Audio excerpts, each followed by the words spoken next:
kademanda. Baka makapaputok ng ibang bata. Tama, tama. Pero ano yan, sir? Baka makatama sila. First time mong nagka-airsoft? Ito yung galing. Yan talaga. Ano ba, anong istorya nito? Kumpare mo siya? Hindi. Bale, nag-deliver ako ng lahat. Ano ba business mo, sir? Hindi business, sir. Baga, driver lang ako. Okay. Kaya lang, nag-upgrade lang ako, driver. Gravel and sand, yan. Tama si madam, no? Gravel and sand, okay. So, ngayon, ang naging may utang siya, kulang sa bayad. So, yan ang naging yan ang payment. Ang tanong, ilang buwan ba o taon mo rin nagamit? Ay, bago lang. Mga ilang linggo pa lang yan. Ito? Higit 1 month, pero ilang Hindi mo na maibabalik sa kanya? Hindi na. Hindi na. Hindi na. Nagsaraduan na kami ng ano. Oo. Pero okay na rin, sir, sa ano ko. At least nagkaroon ako ng idea. And then, yun nga. Sa bagay.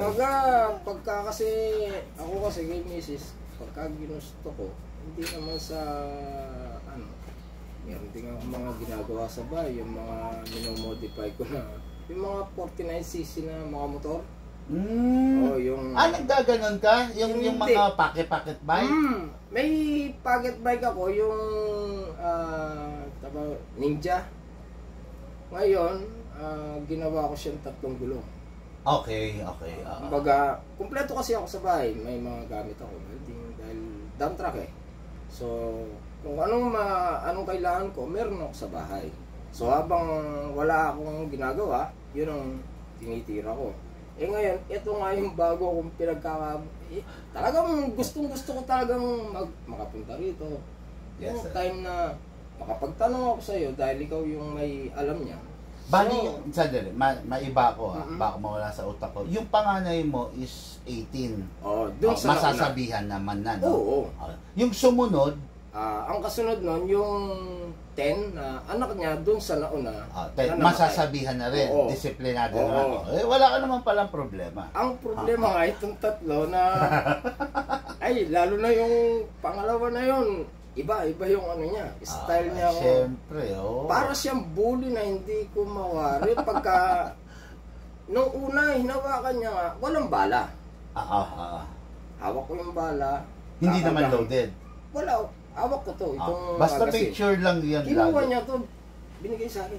Eto, hindi ko naman pinapakuha. Kumbaga, siguro, totoo yung sabi mo, na-amaze sila. Na-amaze sila. Gusto nila subukan. Tapos yung isa naman na bunso ko na yon, pag ginawaan ko na to, meron kasi akong lighter na baril. Ako kunin na niya yung sa kanya. Tapos bang.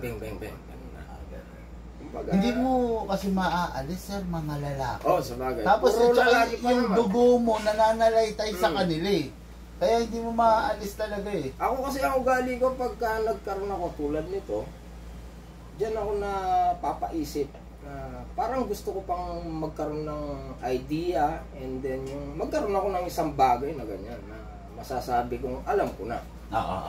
Tulad ko ngayon, talagang gusto ko makapunta rito para makapagtanong sa'yo dito. And then talagang bibili ako, sabi ko. Ngayon sa sitwasyon ko, sa totoo lang, nakalabas yung mga pera. Kaya nga napaisip ako, pwede naman palang mangutang ka muna, bayaran mo, bago mo kunin. Pwede naman. Yung layaway. Layaway. Yun. Pwede rin naman yun, sir. Ano yun? Binuksan namin yung layaway, option yun. Para sa mga gusto talaga mag-airsoft, pero alam mo na, yung iba na mamasukan, eksakto lang yung pera, ganun. Doon namin binuksan yun. Ngayon, lahat naman pwede namang mag-avail. Kahit hindi na mamasukan. Yung sa akin kasi parang hindi naman pang parang pagka wala lang akong ginagawa doon sa amin.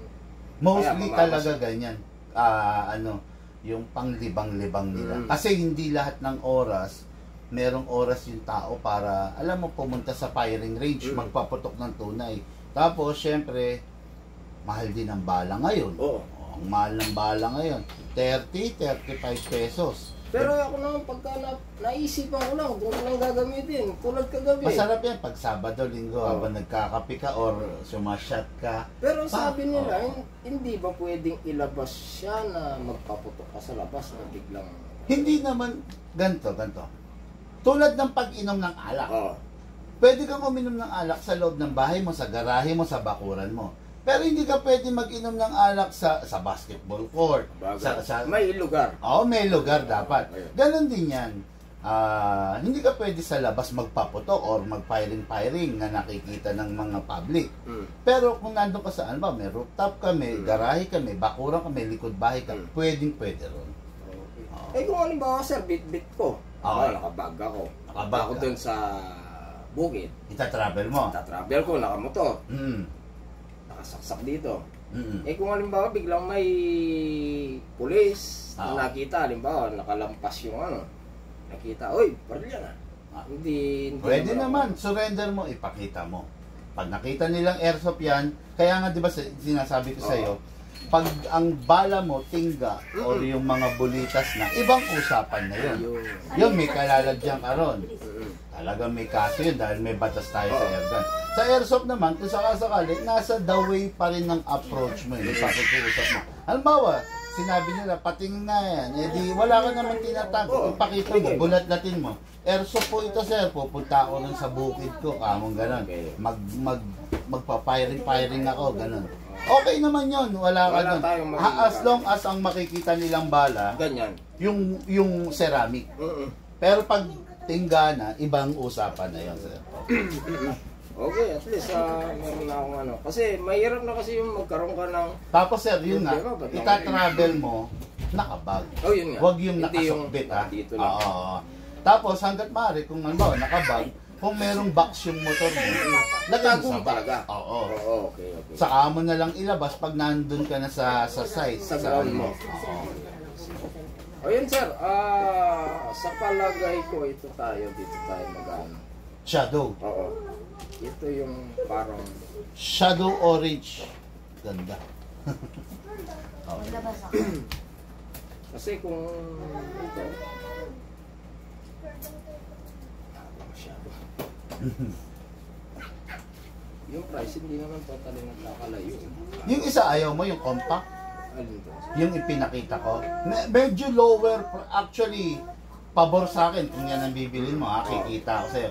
Pero, meron din tayong mga lower na, yun nga, yung mga quality. Yung kanina na pinakita ko sa'yo. Yung compact, yun. Mas maliit nga lang. Kasi, mas maliit nga lang. Pero kasi, di ba, sabi mo, dadalhin mo sa, pupunta ka sa bukid, gano'n. At least, hindi siya ganong kalaki para bit-bitin, pambit-bitan. Pero kung gusto mo yan, wala namang kaso yan. Okay. And then, sa totoo lang, nag-order ako ng box nito. Paanong box? Hard case? Naku, wag mong gagawin yan. Obvious na baril yun. Hindi, ibig sabihin, sa lalagyan lang sa bahay. Sige. Pang ano lang, pag halimbawa... Naka-safety. Kasi sa bahay, maalikabok. Para kami kasing nasa parating na safekeeping, nakatabi lang siya. Pwede yun. Pero wag mo itatravel. Hindi naman sir. Kumbaga, iniiwas ko lang sa alikabok, sa dumi, at least naka-box siya. Tama sir, tama yan. Kasi sa bahay kasi paggawa ng hollow blocks yung harap namin. Maluwag yung ground doon. Nagbibilad ng mga hollow blocks. Sa iyo yun? Hindi. Nangupahan ako doon. Nag-uupa ka? Okay. So, araw-araw, alikabok. So, kung lang siya nakalagay lang sa ganyan. Naka-safety. At least yun, safety siya na walang dumi. Kasi, kahit alikabok lang, pag pumasok dyan, matik yun. Tama. Basbas na sa loob yan. Tama. Buti alam mo. Zero kasi ang measurement niya. Hindi siya tulad. Buti alam mo sir, gabuhok lang ang mga clearance niya. Kasi hindi mo makikita yun eh. Friends, ay sobra talaga sila pagka yun sir, kahit na lang, total sabi ko nga, minsan lang ako magkaroon ng isang ganyan, and then na-explain mo sa akin yung sitwasyon. At saka sir, naman, mukhang... Hindi naman siya ganun kalaki yung price, na hindi tulad naman 40,000 para mapapaupo ako sa bigat. So, okay na ako dito sa... Mukhang ano ka naman, sir. Mukhang hardworking provider, father ka. Minsan kasi, deserve rin natin, alam mo yon, yung makabili ng gamit, di ba? Yung Pero kung tutusin lang, gusto ko rin sana, yung mga ganyan na long. Yan, dahil pinagkita mo ito, iniisip ko nga kung ito o yun. Doon ako doon ka na, ano, Napapaisip naglalaro na ang ako. utak. Gusto mo bang hawakan? Try. Para masubukan mo? Ano lang, Lucas, mahipo lang. pakikuha yung unit kong 22-year-old. Hipo lang, hipo. Parang babae lang yan eh. Kailangan may hipuan. Okay. Oo naman. Tama. May bigat at saka talagang quality. Quality yan. Ito, wala siyang hangin. Puro charge lang siya. Pero yung impact niya na... Malakas. Tandaan mo, laging mas malakas ang rifle sa pistol. Mostly of the pistol, mas mahina kaysa sa rifle. Kasi, imaginein mo na lang ang haba niyan. Pero sir, paano mo ita-travel to? Yun nga. Siyempre may gun bag pa rin yan. Meron Pa rin. Para lang ma-describe ko, sir, Oo. yung unit na yan, bago yan. Mm-mm. Itong unit na to, unit ko to, 20 years ago. Taka na. Ito, Ibig sabihin, 20 years meron ng ganito? meron na. Hindi ko alam. Ang alam ko kasi yung ano eh, yung airgun eh. Ito ang isa sa kauna-unahang kong unit. Ito. Itong unit na to, ito yan ha. Oo. Ito yan, ito, tingnan mo. Pero halos bago pa rin, di ba? Ang naiba lang dyan, itong ibabaw. Kasi ano to, natumba sa bonfire namin, nasunog. Pinalitan ko na lang ng Bago iba. na lang. Pero ito, hanggang ngayon, gumagana to. Working to. Para lang ma-prove ko sa'yo. Ayun yung Ibig ko battery, sabihin, quality kasi yung unit. no? Yan na yung pinaka-battery niya. Yes, sir. Pag yung unit, quality, talagang tatagal. Tingnan mo, sir. Gumagana, di ba? Dahil quality nga yung unit. Puta, yung balas ah. Hindi, wala pang, hindi pa loaded dyan. Huwag ka mag-alala. Pag tinutok mo sa akin eh, mahirap na. Pero maganda siya. Yes, Ito talaga mahaba naman. yung ano niya. Ito, na-adjust pa yan. Yan. Depende sa habang gusto mo. Talagyan mo. Takot din kasi ako sa sir. Lucas, asan yung takip dito? Di ba kagabi inano ko? Sabi ko, ilagay mo ron. Lagay mo ron, tapos balik mo. Yan. Basta yan, yung unit na yan, quality talaga yan. Tama ka dyan, sir. Yan, ika. Wala na yung love charge na dito. Yun naman ha. Ang rifle, parang cellphone. Na lobat, i-charge mo lang. Yung gas type naman, kailangan lagi kang merong gas. Yun ang difference nila. Ang the battery, charge ka lang ng charge. Hindi na siya kailangan. Ang bibilin mo na lang, bala. Bala na lang. Pero yung ano niya, yung battery, as long na pwede siyang tumagal. Actually, ang battery tumatagal 2 years. Magkano naman nagiging cost ng isang battery? Depende sa battery, depende sa unit mo. Pero mostly, minimal lang naman ang presyo ng battery.